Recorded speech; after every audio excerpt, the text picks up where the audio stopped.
الحمد لله رب العالمين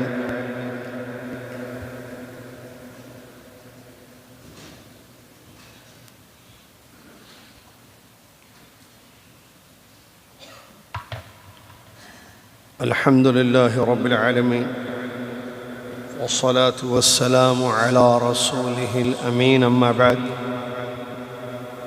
أعوذ بالله من الشيطان الرجيم. بسم الله الرحمن الرحيم.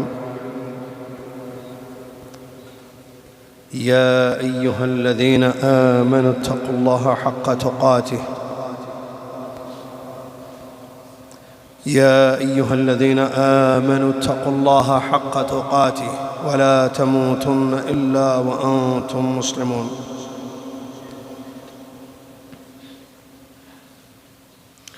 يا أيها الناس اتقوا ربكم الذي خلقكم من نفس واحدة وخلق منها زوجها وبث منهما رجالا كثيرا ونساء واتقوا الله الذي تساءلون به والأرحام إن الله كان عليكم رقيبا. يا أيها الذين آمنوا اتقوا الله وقولوا قولا سديدا يصلح لكم أعمالكم ويغفر لكم ذنوبكم ومن يطع الله ورسوله فقد فاز فوزا عظيما. قال الله سبحانه وتعالى: ولا تحسبن الله غافلا عما يعمل الظالمون إنما يؤخرهم ليوم تشخص فيه الأبصار. وقال سبحانه: ألا لعنة الله على الظالمين. وفي الحديث القدسي: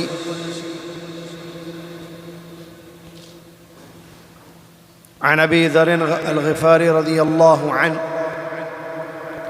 عن النبي صلى الله عليه وسلم فيما رواه عن ربه عز وجل أنه قال: يا عبادي إني حرمت الظلم على نفسي وجعلته بينكم محرما فلا تظالموا.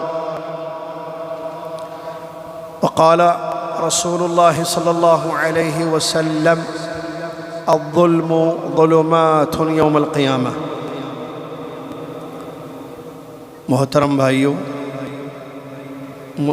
اسلامی ماں اور بہنوں، معزز سامعین و ناظرین، حاضرین و غائبین، تمام تعریف اولاً و آخراً اس ایک اللہ رب العالمین کے لیے ہے جس اللہ تبارک و تعالیٰ نے اسلام کو دین بنا کر ہم سب کے لیے نازل فرمایا اور اس اسلام کو ہم تک پہنچانے، ہم کو سمجھانے کے لیے اپنے آخری نبی محمد صلی اللہ علیہ وسلم کی بعثت فرمائی۔ اللہ تبارک و تعالی عدل کا حکم دینے والا، جو دین اس نے اتارا اسلام وہ عدل پر قائم ہے۔ ظلم کو اللہ نے حرام قرار دیا اور اس کی خطرناک سزاؤں سے اپنے بندوں کو باخبر کیا۔ اللہ تبارک و تعالیٰ نہ اپنے بندوں پر ظلم کرتا ہے، نہ بندوں کو ظلم کی اجازت دیتا ہے، اور ظالموں کے لیے دنیا اور آخرت میں سخت سزائیں اس نے مقرر کی ہیں۔ معزز سامعین و حاضرین، آج ماہ رجب کی 3 تاریخ ہے، 1446 ہجری مطابق 3 جنوری 2025 عیسوی۔ جس موضوع پر خطبہ ہوا ہے وہ ہے وراثت میں ظلم۔ وراثت میں ظلم، ترجمہ آپ کی خدمت میں پیش ہے۔ اللہ سے دعا ہے کہ اللہ تعالیٰ، رمضان کی آمد ہے، یہ رجب کا مہینہ چل رہا ہے، جیسا کہ ابھی آپ نے سنا 3 تاریخ ہے، 27 دن اس مہینے کے، اس کے بعد کا اگلا مہینہ شعبان کا، اس کے بعد انشاءاللہ رمضان المبارک، 1 مہینہ 27 دن، 2 مہینے سے بھی کم۔ اللہ سے دعا ہے کہ اللہ تعالیٰ ہم سب کو رمضان پانے والا ایمان و سلامتی اور عافیت کے ساتھ اور اس میں زیادہ عبادت کرنے والا بنا دے، آمین یا رب العالمین۔ اللہ تبارک و تعالیٰ نے اپنی ذات کے لیے خود ظلم کو حرام کر لیا، اور بندوں کے لیے بھی ظلم کو اللہ نے حرام کر لیا۔ اللہ تعالیٰ کسی پر ذرہ برابر ظلم نہیں کرتا ہے، نہ بندوں کے ظلم کو وہ پسند کرتا ہے۔ حدیث قدسی ہے، ابو ذر غفاری رضی اللہ عنہ نبی صلی اللہ علیہ وسلم سے روایت کرتے ہیں کہ رسول اللہ صلی اللہ علیہ وسلم اپنے رب عز و جل سے روایت کرتے ہیں کہ اللہ تعالیٰ نے فرمایا، یا عبادی، اے میرے بندو، انی حرمت الظلم علی نفسی، بے شک میں نے ظلم کو اپنے نفس پر حرام کر لیا ہے۔ اے میرے بندو، میں نے ظلم کرنے کو اپنے نفس پر حرام کر لیا ہے، وجعلتہ بینکم محرما، اور میں نے اس ظلم کو تمہارے مابین بھی حرام کر دیا، فلا تظالموا، تو تم ایک دوسرے پر ظلم نہ کرو۔ حرام و حلال اللہ کے ہاتھ میں ہے۔ حلال وہ ہے جس کو اللہ نے حلال کیا، حرام وہ ہے جس کو اللہ نے حرام کیا، اور جس کو اللہ نے حلال کیا کائنات کی کوئی طاقت اس کو حرام نہیں کر سکتی ہے، اور جس کو رب عز و جل نے حرام کر دیا، دنیا کا کوئی مفتی، کوئی طاقت اس کو حلال نہیں کر سکتی۔ اللہ تبارک و تعالیٰ نے اپنے نفس پر ظلم کو حرام کر لیا خود، کہ بندوں پر ظلم نہیں کرتا ہے۔ قرآن کی آیت ہے، پڑھتے ہیں کچھ لوگ اور کچھ لوگ نہیں پڑھتے قرآن۔ اچھے ہیں وہ لوگ جو پڑھتے ہیں، پھر پڑھنے والوں میں بھی دو قسمیں، کچھ پڑھتے ہیں سمجھتے ہیں، کچھ پڑھتے ہیں سمجھتے نہیں ہیں۔ اچھے ہیں وہ لوگ جو پڑھتے بھی ہیں سمجھتے بھی ہیں۔ پھر ان کی بھی دو قسمیں ہیں، سمجھ کر پڑھنے والوں کی، کچھ سمجھ کر پڑھ کر عمل کرتے ہیں اور کچھ سمجھ کر پڑھ کر عمل نہیں کرتے۔ اللہ تعالی ہمیں پڑھنے والا بھی، قرآن کو کثرت سے تلاوت کرنے والا، سمجھنے والا بھی اور عمل کرنے والا بھی بنائے، آمین یا رب العالمین۔ رمضان آ رہا ہے، میں نے بھی بتایا رمضان میں پڑھیں گے لوگ، انتظار کریں گے۔ ابھی تو رجب ہے، آج کہاں پڑھنا ہے قرآن؟ نہیں پڑھیں گے۔ ابھی شعبان آئے گا، نہیں پڑھیں گے۔ رمضان آئے گا، ہاتھوں میں قرآن خوب پڑھیں گے۔ آج کیوں نہیں پڑھ رہے آپ؟ یہ نہیں ہے، آج دن نہیں ہے پڑھنے کا، قرآن پڑھنے کا دن خاص ہوتا ہے۔ آپ روزانہ تلاوت کریں اللہ کے کلام کی، صبح شام پڑھیں اللہ کے کلام کو، یہ کلام اللہ ہے، اللہ اکبر۔ بہرحال اس کی ایک آیت ہے جس میں اللہ نے فرمایا کہ اللہ تعالیٰ مثقال ذرہ، ذرہ برابر کسی پر ظلم نہیں کرتا، لا یظلم مثقال ذرہ، ذرے کے برابر بھی اللہ کسی پر ظلم نہیں کرتا۔ آپ اکثر خطبوں میں سنتے ہیں یأمر بالعدل والاحسان، ان اللہ یأمر بالعدل، اللہ عدل کا حکم دیتا ہے، انصاف، ہر ایک کو اس کا حق ملے، اور اللہ نے ہر ایک کو اس کا حق وراثت میں دیا ہے قرآن میں۔ باپ کا حق، ماں کا حق، بیوی کا حق، شوہر کا حق، بیٹے کا حق، بیٹی کا حق، بھائی کا حق، بہن کا حق، دادا کا حق، اللہ نے قرآن میں دیا ہے، وراثت میں بھی، جو موضوع ہے میراث جس کو کہتے ہیں عربی میں۔ اللہ نے جو دین اتارا، قرآن کی ایک آیت لیقوم الناس بالقسط، تاکہ لوگ عدل پر قائم رہیں۔ یہ جو دین آیا، پیغمبروں کی بعثت ہوئی، بتایا گیا، احکام بتائے گئے، دین کی وضاحت کی گئی کہ یہ دین ہے اللہ کے، یہ احکام ہے، تاکہ ہر ایک کو اس کا حق ملے، شوہر کو اس کا حق، بیوی کو اس کا حق، باپ کو اس کا حق، ماں کو اس کا حق، بیٹی کو اس کا حق، بیٹے کو اس کا حق، بھائیوں کو ان کے حقوق، بہنوں کو ان کے حقوق۔ جی یہ دین ہے، اسلام ہے۔ اور ظلم کسی بھی شکل میں کیوں نہ ہو، ظلم کی کئی شکلیں ہوتی ہیں، حرام ہے۔ یہ نہیں کہ یہ ظلم جائز ہے وہ ظلم حرام ہے، نہیں، الظلم کلہ حرام، ظلم پورا کا پورا حرام ہے۔ اور ظلم کس کو کہتے ہیں عربی میں معلوم ہے آپ کو؟ وضع الشیء فی غیر موضعہ، کسی کا حق کسی اور کو دینا، چیز کو اس کی جگہ سے ہٹا کر دوسری جگہ رکھنا، چیز کو، حق کو، چیز کو، شے کو اس کی جگہ سے ہٹا کر دوسری جگہ رکھنا، اس کو کہتے ہیں ظلم۔ اور اس کی کئی شکلیں ہیں. جیسے انسان اگر گناہ کرتا ہے، گناہ اپنے نفس پر ظلم کر رہا ہے، ایک شکل ہے. انسان کسی کو گالی دیتا ہے، مارتا ہے، ستاتا ہے، تکلیف دیتا ہے، اس پر ظلم کر رہا ہے. انسان جانور کو اس کی غذا نہیں دیتا ہے. بکری ہے آپ کے پاس، اونٹ ہے، گائے ہے، آپ اس کو چارہ نہیں ڈالتے، غذا نہیں دیتے، آپ جانور پر ظلم کر رہے ہیں. آپ کسی کی زمین لے لیتے ہیں، قبضے جس کو کہتے ہیں نا، قبضے کرنا پراپرٹیوں پر، زمینوں پر، جائیدادوں پر، یہ بھی ظلم کی ایک شکل ہے، بہت بڑا ظلم ہے. اسی طریقے سے ایک ظلم ہے وراثت میں. اللہ اکبر، اللہ جزائے خیر دے شیخ خالد کو، دعا دینا بھول گیا، سامنے میں ان کو سلام کیا، ان کو دعا دینا کہ میں دعا کہہ رہا ہوں، مزمل تمہاری ذمہ داری ہے. بہت اچھے موضوع پر انہوں نے، اگرچہ مختصر تھا لیکن خطبہ دیا، اس کی اشد ضرورت ہے. وراثت میں ظلم، آپ کو معلوم ہے وراثت میں کیا ہوتا ہے؟ 3 چیزیں ہوتی ہیں. ایک وارث، ایک نمبر 2 مورث، اور نمبر 3 المال الموروث، یا کیا کہتے ہیں اس کو،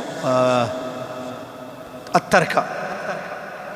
ایک ہوتا ہے وارث کہ بھئی حقدار، صاحب حق. ایک مورث، وارث بنانے والا جو چلا جاتا ہے، موت جس کو ہو جاتی ہے، ماں ہو یا باپ ہو، مرد ہو یا عورت ہو. تیسری چیز ہوتی ہے مال، جو وراثت کا مال ہے. 3 چیزیں. آدمی مر جائے، جو چیزیں چھوڑ کر جاتا ہے وہ وراثت ہے، ٹھیک ہے. ترکہ اس کو کہتے ہیں، ترک، چھوڑ. گاڑی چھوڑا، پیسہ چھوڑا، زمینیں چھوڑی، سونا چھوڑا، چاندی چھوڑی، دکانیں چھوڑی، بہت ساری چیزیں جو بھی چھوڑی، کپڑے چھوڑے، گھڑیاں چھوڑی، کیش چھوڑا، اکاؤنٹ میں پیسے چھوڑا، جو بھی چیزیں چھوڑی، یہ مال ہے. مال، اس کو سب کو مال بولتے ہیں. ایک چھوڑ کے جاتا نا آدمی، غریب بھی کچھ نہ کچھ چھوڑ کے جاتا ہے. مالدار تو مالدار ہوتے ہیں، جائیداد والے جائیداد والے ہوتے ہیں، مر جاتے ہیں. تو مرنے سے پہلے وراثت کا تصور ہی نہیں ہوتا. یہ پوائنٹ ذہن میں رکھنا. سب سے پہلا ظلم دیکھیے آپ اس چیپٹر میں، مرنے سے پہلے تقسیم کر کے چلے جاتے ہیں. کون بولے تقسیم کرو بول کے آپ کو؟ کس نے اجازت دی آپ کو؟ نہیں میرے مرنے کے بعد لڑائیاں نہیں ہونا، جھگڑے نہیں ہونا، پیار محبت سے رہنا. ارے بھائی وہ ٹھیک ہے، وہ پیار محبت کی وصیت کر کے جانا تھا، بانٹ کے جاؤ بول کے کون بولے آپ کو؟ ہاؤ ڈیئر یو، اتنی ہمت کہاں سے آ گئی کہ آپ بانٹ کے چلے گئے؟ ارے بھائی تحفے ہدیہ الگ چیز ہے، آپ وراثت بانٹ کے جا رہے ہیں. وراثت ہوتی ہی نہیں موت سے پہلے، وراثت ہوتی ہی نہیں موت سے پہلے، آپ کیسے بانٹ کے چلے؟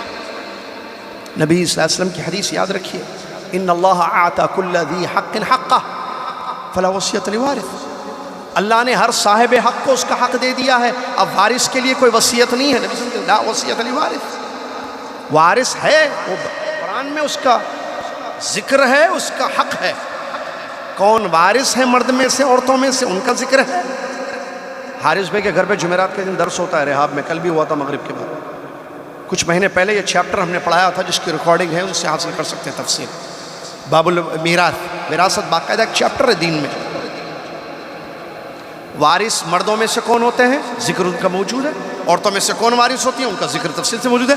کتنا ورثہ ان کو ملے گا، مرد کو کب کتنا ملے گا، عورت کو کب کتنا ملے گا، سب کا. باپ ہے، باپ جیسے مر گیا ایک بچہ، اس نے جائیداد چھوڑی، چیزیں چھوڑی، اب اس کا باپ بھی ہے، ماں بھی ہے، بیوی بھی ہے، بچے بھی ہیں.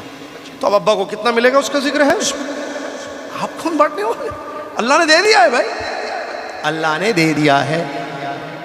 تو جو بنا کے جاتے ہیں مرنے سے پہلے، سب سے بڑی غلطی ہے. پہلے کیسے بنا کے گئے آپ؟ کیوں بنا رہے پہلی بار؟ نہیں لڑ لینا نہیں، بنائے تو لڑتے، نہیں بنائے تو لڑتے. بات لڑنے کی نہیں ہے. آپ کو کس نے اختیار دیا بنانے کا؟ اللہ نے بانٹ دیا ہے. آپ یہ بول کے جانا تھا شریعت سے تقسیم کر لو. آپ یہ وصیت کرنا، اللہ تعالیٰ نے میری پوری جائیداد ہے یہ، اللہ تعالیٰ نے جو ذکر کیا ہے کس کو کتنا ملنا، بول آپس میں لے لو. ٹھیک ہے، اللہ سے ڈرو، محبت سے رہو، خلوص سے رہو. ٹھیک ہے، یہ اچھی چیزیں ہیں، یہ بتا کے جائیے. یہ عبادت کرو، اسلام پہ عمل کرو، وغیرہ وغیرہ. ٹھیک ہے، لیکن آپ دے رہے اس کو اتنے، ریحان کو اتنے، فاطمہ کو اتنے، زید کو اتنے، بکر کو اتنے. آپ کون ہیں، کیسے دے رہے ہیں؟ وہ بیٹی نہیں، اس ماشاء اللہ اس کا شوہر بہت اچھا کماتا، اس کو چھوڑو، اس کو مت دو، کٹ اس کا نام. یہ ظلم نہیں ہے؟ ایک دوسری عجیب شکل ہمارے پاس، شادی میں جہیز دیتے ہیں جس کا تصور نہیں اسلام میں، وراثت سے اس کو محروم کر دیتے ہیں بیٹی کو۔ یہ ظلم دیکھیے، بہن کی شادی بھائی دھوم دھام سے کرنا، بہن ہے دھوم دھام، دھوم دھام معلوم ٹائم نہیں ہے میرے پاس بولنے کے لیے، دھوم دھام، یہ دھوم دھام کے اندر جائیں گے نا دھوئیں دھوئیں نظر آئیں گے آپ، اسلام کے خلاف چیزیں، عقیدے کے خلاف، وہ خلاف، فضول خرچی، اسراف، ریاکاری، دھوم دھام، شادی ہے بہن، اور وہ کیا ہے جذبات کو لاتے ہیں وہاں پہ، بہت خطرناک گیم کھیلتا شیطان معلوم ہے، بہن بہن سے بڑھ کے ہے کیا، لو قرضے لو، ڈوبو مرو، منگو منگو لوگوں سے جا کے ہماری بہن کی شادی، ہماری بہن کی شادی، ہماری بہن کی شادی، منگو منگو، لیکن دھوم دھام سے کرنا، بہن کو خوش کرنا، کیا بات ہے بھائی، بہن کو خوش کر رہے، دھوم دھام سے بہن کی شادی کرنا، بیٹی کی شادی، وہ بیچ دے رہے، یہ بیچ دے رہے، جائیداد بیچتے بیٹیوں کی شادیوں کے لیے، عجیب نہیں کیسا تصور ہے شادیوں کا، ارے وہی وہ جائیداد جو وراثت ہو سکتی ہے مرنے کے بعد اور وارثوں کو فائدہ ہو سکتا ہے اس کا، اس کو بیچ دے رہے، کیوں؟ بیٹی کی شادی کرنا، کوئی کمی نہیں ہونا بیٹی کی شادی میں، پورا کھانا آدھے سے زیادہ پھینکو لیکن کھانا پکانا، کیا بات ہے بھائی، ماشاءاللہ، کھانے والا کتنا کھاتا، اب دعوتاں دیتے نا، آپ روٹی بھی دیجئے چاول بھی دیجئے، کتنے کھاتا، روٹی کھانے کے بعد چاول کتنا کھاتا ہوں، نہیں معلوم آپ کو؟ معلوم، دیکھ کے دیکھ چلانا، ایک قسم کی نہیں 50 قسم کی چیزیں بنانا، کمی نہیں کرنا لوگوں کو، ایسا دیکھ کے خوب ریاکاری تعریفاں کر کے جانا۔ یہ مسئلے مسائل بیٹی کی شادی میں جو ہے دھوم دھام سے شادی کرتے، قرضے لیتے منگ منگ کے، پیسے پتہ نہیں کیسے کیسا جمع کرتے، پریشان ہوتے سال بھر، سالوں سے پریشان ہوتے، اس کے بعد کیا ہوتا، شادی کرتے تھے، اس کے بعد ابا کی موت ہوتی، اب جو مال وراثت ہے بیٹی اگر پوچھتا ہے، پہلے بعض بچیاں پوچھتے بھی نہیں، پوچھے تو اس کو نہیں، آپ کی شادی میں لاکھوں خرچہ ہو گئے، اب وراثت میں کہا یہ ہم لوگ ہیں، ہم لوگ بانٹ لیتے، کیا بانٹ رہے بھائی، اس میں کئی مسائل ہیں، کئی چیزیں اس میں خیر تفصیل بھی ہیں۔ باپ کا ایک گھر ہے، زمین باپ کی، گھر بنانے میں بیٹے نے باہر سے پیسہ خرچہ کیا، بیٹے کا بھی پیسہ ہے، اس کو ہی محروم کر دیتے وراثت سے، ابا کا گھر ہمارے، یہ ابا کا گھر ہے ٹھیک ہے، ابا کی زمین ہے، پیسے کون ڈالے اس میں، یہ چھت کس کے پیسوں سے بنے، ہمارے ابا کے، ہمارے ابا کے پیسوں سے بنی ہے، ابا کے پیسے نہیں تھے اس میں، پھر بی کیئرفل، کس کے پیسے تھے، وراثت میں کیا چیزیں ہیں ایکچولی، بیٹھو سمجھو باتوں کو سمجھو، حقیقت کو جانو، تمام چیزیں ہیں۔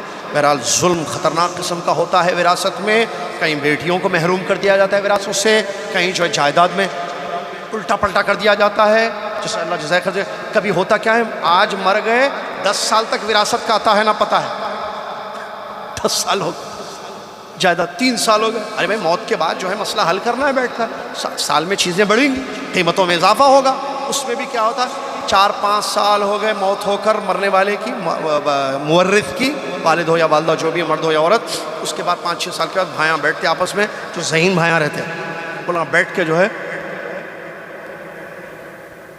2 3 7 8، اور وہ بیچاریاں شادیاں ہوں گے، ان کو کہاں لاتے اس میں بیچ میں، اور وہ بیچارہ ارے وہ بھولا بالا ہے، اس کو پتہ بھی نہیں ہوتا، سب اپنے دیکھو بھائی آپ 6، ہاں ٹھیک ہے 6، نہیں 7 6.5 کر دو میرے، ہاں 6.5 چلو، اب 8 میرے کو سمجھ رہے ہیں، ایسی مثالیں دوران بیٹھ کے بانٹ لے رہے ہیں، ایک گیم کھیلا جاتا ہے نعوذ باللہ، یہ کیا ہے، اتنی تاخیر کیوں کی جا رہی ہے، اور کیا تقسیم ہو رہی ہے، یہ سب 6-7 کیا ہے یہ سب، آپ اسلام نے 2 حصے دیے مثال کے طور پر، آپ 6 لے رہے، بہن کا کہاں ہے، بیٹی کا کہاں ہے، نہیں ختم ہو مسئلہ، وہاں لنڈن میں رہتے ہوں، بہنیں ہمارے ماشاءاللہ کھاتے پیتے ہیں، ارے بہنیں کروڑ پتی ہوں گے، ملینئر ہوں گے، آپ کی بہن کا حق ہے نا، وہ حق کیوں نہیں دے رہے آپ اس کو، یا نہیں تو کیا بولتے اس کو، پریشر ڈالا جاتا بہن پہ، دیکھو باجی آپ کو تو کوئی کمی نہیں ہے ماشاءاللہ، کھاتے پیتے ہیں، کیا کمی ہے، کروڑ پتی ہے ماشاءاللہ شوہر، آپ ذرا اپنا حق چھوڑ دیا تو اچھا رہتا، ہم لوگ بانٹ لیتے، خالی انفارمیشن دی جاتی، عجیب گیم کھیلے جاتے ہیں، اور وہ بیچاری کو ایسا لگا جاتا ہے، ہاں ٹھیک ہے بھائیاں لڑ لو نکو آپس میں، لے لو میرا حق بھی لے لو، لڑ لو نکو آپس میں، چلو بہن بھی لڑ لو، ایسا دیکھو بھائی کچھ بھی ہو سکتا ہے، دیکھو باجی مسئلے خطرناک چل رہے ہیں یہاں پہ، اب باجی ہوں، باجی ایسے ہی چھوٹے بھائیوں پہ بیچاری رحم کرتی ہے، اس کو باجی بنا کے جو ہے باجی جو ہے بھاجی پکا دیے یہاں پہ، اور اس کو بہن کو ویسے کر دیے، کوئی بھولا تھا بھائی اس کو نظر انداز کر دیے، یہ ذہین لوگ آپس میں بیٹھ کے جو ہے تقسیم کر لیے۔ اللہ سے ڈریں، قیامت کے دن پوچھو گی، وراثت کا ظلم بہت خطرناک ظلم ہے۔ اللہ تبارک و تعالیٰ نے ظالموں کے بارے میں کیا فرمایا سنیں، دو آیتیں خطیب صاحب نے پڑھی۔ ایک آیت میں اللہ نے فرمایا وَلَا تَحْسَبَنَّ اللَّهَ غَافِلًا عَمَّا يَعْمَلُ الظَّالِمُونَ، ہرگز یہ نہ سمجھنا کہ ظالم جو کر رہے ہیں اللہ ان سے غافل ہے۔ ہرگز یہ نہیں سمجھنا جو لوگ ظلم کر رہے ہیں وراثت میں یا کسی بھی چیز میں اللہ ان سے غافل ہے، نہیں، اللہ غافل نہیں ہے۔ انما یؤخرہم لیوم تشخص فی الابصار، قیامت کے دن کے لیے اللہ مہلت دے رہا ہے۔ قیامت کا دن، حساب کا دن آنے والا ہے جس دن آنکھیں چھو دیا جائیں گی۔ دوسری آیت میں اللہ نے فرمایا الا لعنت اللہ علی الظالمین، سن لو ظالموں پر اللہ کی لعنت ہے، ظالموں پر اللہ کی لعنت ہے۔ لہٰذا بہت سارا ظلم ان معاملے میں ہوتا ہے۔ دیکھیے خاص طور سے اللہ نے اس کا ذکر ایک آیت میں کیا ہے، اور ایک قرآن میں وَتَأْكُلُونَ التُّرَاثَ أَكْلًا لَمًّا، تراث میراث ہوتا ہے، تم وراثت کو جمع ہو کر کھا جاتے ہو، جمع کر آپس میں بیٹھ کر وراثت کو کھا جاتے ہو۔ اللہ کہہ رہا ہے وَتَأْكُلُونَ التُّرَاثَ أَكْلًا لَمًّا، لم کہتے ہیں کسی چیز کو جمع کرنا، وراثت کو جمع کرتے پورے، وہ زمین لو، وہ کرائے وہ لو، وہ گولڈ نکالو، یہ پیسے لو، پورے لائے آپس میں بیٹھ کر کھا جاتے ہو تم۔ اللہ کہہ رہا ہے یعنی وعید سنا رہا ہے تم اللہ سے ڈرو، یہ مت کرو، اس کی جو ہے بہت بری سزا ہے اللہ تعالیٰ کے نزدیک۔ اب یہاں اس کے بعد خطیب صاحب نے بیان کیا یہ وراثت میں ظلم ہونے کی وجہ کیا ہے۔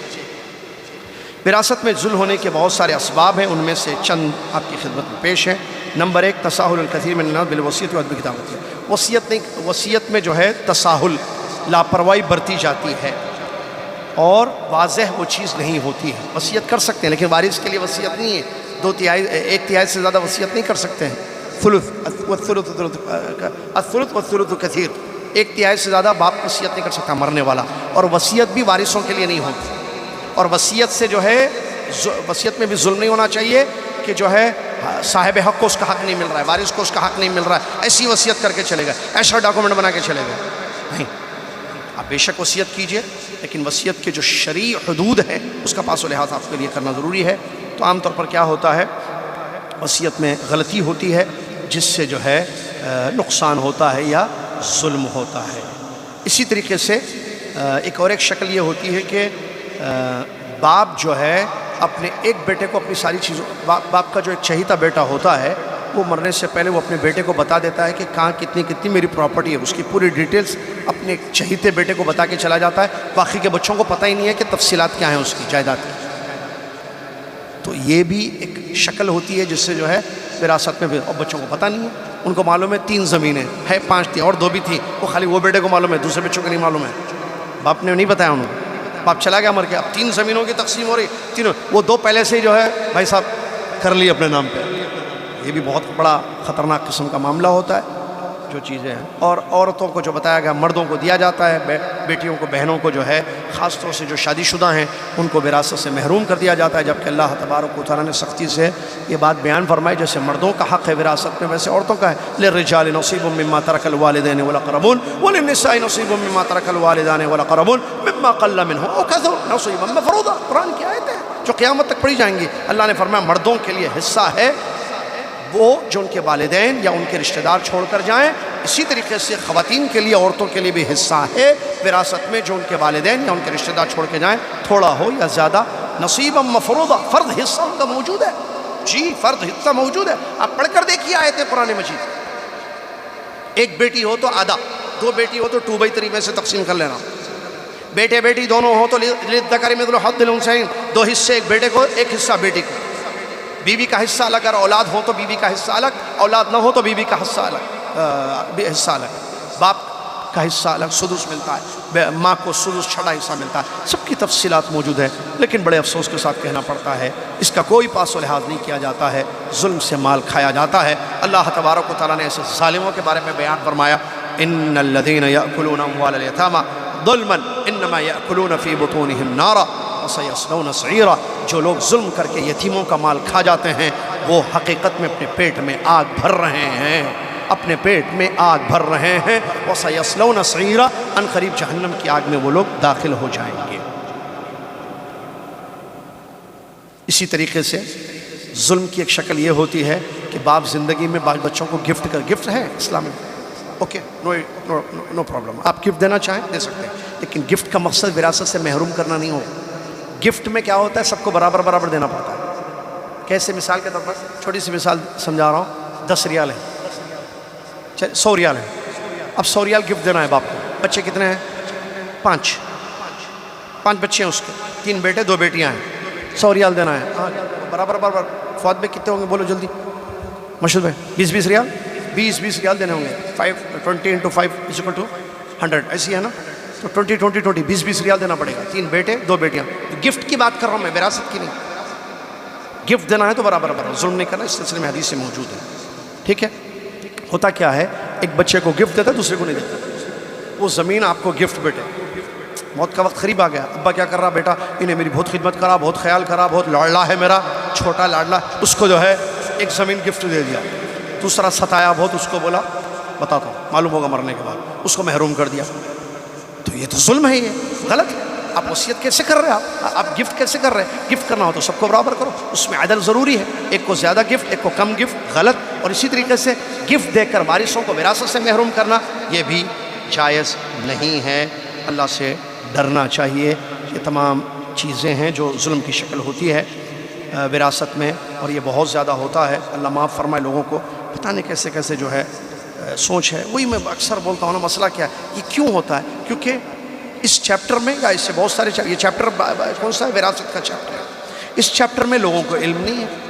اب اللہ رحم فرمائے جو گزر کے چلے گئے ہیں, وہ لوگ کیا سمجھتے ہیں, نہیں ایسا ان کو معلوم ہی نہیں ہے کہ اللہ نے حصے وغیرہ بانٹے ہیں. کہاں ہوتا, میں ابھی تھوڑی دیر پہلے بتایا نا, ایک آدمی خالی پڑھتا قرآن, ایک آدمی سمجھ کر پڑھتا, وہ سمجھا ہی نہیں, وہ خالی پڑھ کے چلا گیا قرآن, اس کو پتہ ہی نہیں وراثت کے مسئلے کیا ہیں, وہ زندگی میں بیٹھ کے چلا گیا. اب کرنا کیا, ہمت ہے تو کیجئے, ہمت نہیں ایمان ہو تو کیجئے, پوروں کو واپس لائیے. کروڑوں کی جائیداد بیٹھو شریعت سے تقسیم کر لو, بہن کو بہن کا دو, بھائی کا. ایسے واقعات ہوئے. تعریف کروں گا, سلام کروں, مجھے یاد آتا ہے وہ کیا نام ہے, مصطفیٰ بھائی کوئی ہے, کیا نام ہے, مجتبیٰ بھائی, جو ہے آئے تھے, وہ سبحان اللہ, ان کی جائیداد ہے حیدرآباد میں اچھی کروڑوں کی. انہوں نے جو ہے اس میں جو خلط ملط ہوا تھا بیٹھ کر شریعت اور اس پر تقسیم انہوں نے کی, بس شریعت کے حساب سے. ایسا نہیں جو ڈاکومنٹ میں نہیں, ہم آپس میں بیٹھ کے بتائیں شریعت کیا کہتی ہے, اسلام کیا کہتا ہے. بہن بہن کا خلاص, بہن کو بہن, وہ حالانکہ بہن کے نام پہ نہیں ہے, بھائیوں کے نام پہ نہیں, بہن کو دے دو خلاص. ہم کو جو ہے ظلم نہیں کرنا ہے کسی پہ, اللہ کو جواب دینا ہے اور ہمارے باپ کو عذابوں سے بچانا ہے. آپ نے دے دیا زندگی, لیکن غلطی ہوئی تو اس کی اصلاح ہوتی ہے. ٹائر پنچر ہو تو کیا کرتے ہیں, ایسے چلاتے گاڑی, ٹھیک کرتے اس کو. گاڑی میں آواز آ رہی تو روکنا گاڑی, نہیں چلے آدھا رستہ آ گئے, چلو آدھا رستہ, نہیں روکو, ٹھیک کرو. یہ بہت ڈینجر چیز ہے, کھائی میں جا کے گرے گی, گڑھے میں جا کے گرے گی گاڑی. اسی لیے غلطی کی اصلاح ہوگی. اللہ سے ڈرنے کی ضرورت ہے, اسپیشلی وراثت کے معاملے میں. جو حقوق ہیں, جو تفصیلات ہیں شریعت نے دی ہیں, اس کا پاس و لحاظ کرنا, اس حساب سے تقسیم کرنے کی ضرورت ہے. کیونکہ مال کیا ہے, فطری طور پر انسان کو مال کی محبت ہوتی ہے. آپ دیکھیں اتنے جھگڑے ہیں, میں نے سمجھتا کہ میاں بیوی کے بھی اتنے جھگڑے نہیں ہوں گے جتنے وراثت کے جھگڑے آپ کو ملیں گے. کیوں؟ مال ہے, مال محبت ہے. وہاں پر آنکھوں پر پٹی آ جاتی ہے, وہاں بھائی بھائی نظر نہیں آتا, بہن بہن نظر آتا, اماں کو بچے نظر نہیں آتے, اماں کو بچے نظر نہیں آتے, اور بچوں پر ماں بھی ظلم کرتی ہے. باپ کے گزرنے کے بعد بیٹے کا حق نہیں دیا جا رہا ہے, بیٹی کو خوش کیا جا رہا ہے, چھوٹے بیٹے کو لاڈلا ہے اس کو دیا جا رہا ہے, منجلے بیٹے کو محروم کر دیا جا رہا ہے, بڑے بیٹے کو قریب کر دیا جا رہا ہے, منجلے بیٹے کو چھوٹے بیٹے کو دور کر دیا جا رہا ہے. عجیب و غریب قسم کے کھلواڑ ہوتے ہیں. اللہ محفوظ رکھے ایسے کھیلوں سے. ایسے کھیلنے والے ایسے ظالمین کو کل قیامت کے دن سزا ملے گی. یہ آیتیں ہیں, قرآن اللہ کا کلام موجود ہے. اللہ تعالی ہم سب کو پڑھنے, سمجھنے, عمل کرنے کی توفیق عطا فرمائے. ہر قسم کے ظلم سے ہم سب کو محفوظ رکھے. ہر ایک کا حق اس کو دینے کی توفیق عطا فرمائے. آدمی کتنا پیسہ کمائے گا, کتنا ظلم کرے گا, کتنی جائیدادیں ہڑپ کرے گا, کتنا وراثت میں ظلم کرے گا, جائے گا اللہ کے پاس, مرے گا ایک دن, موت بھی آنی ہے, قیامت کا دن بھی برحق ہے, حساب بھی برحق ہے. اللہ بات کرنے والا ہے ہر انسان سے, حساب لینے والا ہے اللہ ہر انسان سے, اور اس کے کیے کی پوری سزا اس کو دینے والا ہے. اچھا کیا تو اچھا بدلہ, برا کا بدلہ برا ہے. اللہ تعالی ہم سب کو سمجھنے کی اور عمل کرنے کی توفیق عطا فرمائے. آمین. وآخر دعوانا الحمدللہ رب العالمین. والسلام علیکم ورحمۃ اللہ وبرکاتہ. کفارۃ المجلس. سبحانک اللہم وبحمدک, اشہد ان لا الہ الا انت, استغفرک واتوب الیک.